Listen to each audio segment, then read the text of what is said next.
Kung ano yung dati niyang gupit ay aayusin lang natin.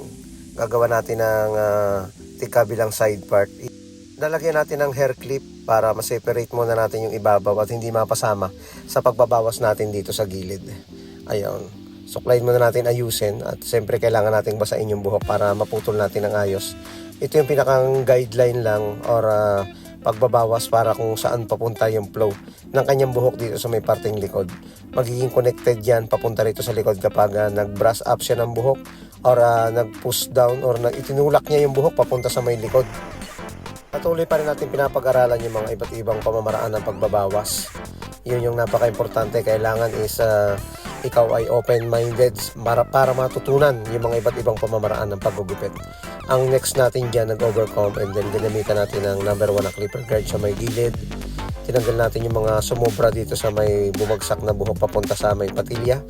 At ginamitan natin ng trimmer. Siyempre nilagyan natin ng lines at tinaper natin yung kanyang patilya. Ito na rin yung gagawin nating panlinis para maganda yung fading yung ating trimmer.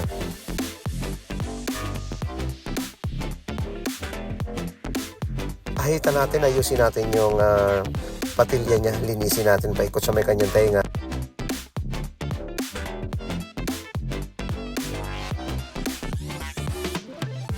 Then bawasan din natin ng konti yung gilid nito.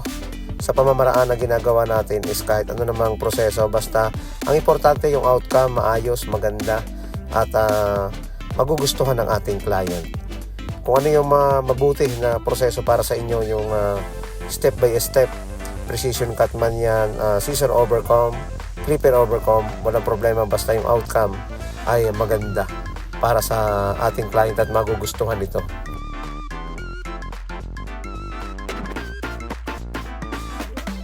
Salamat sa mga Pinoy barber na nagbibigay ng idea or mga nag-a-upload din ng mga about sa haircut na iba't ibang klaseng pamamaraan ng pagtuturo tulad ng sectioning, precision cut.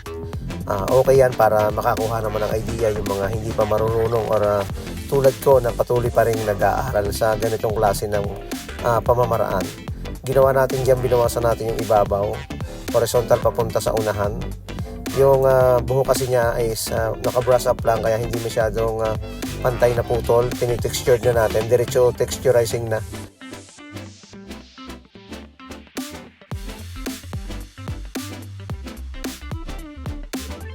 Pinutulan natin. Same lang din naman yung forma ng buhok na gagawin natin para sa kanya. Pinutulan lang natin ito sa pamamaraan na kaya natin. Ayaw, okay na. Niretouch lang natin, nirepress lang natin yung dati niyang gupit at inayos natin ito. Maraming salamat mga kabarbero sa inyong panonood.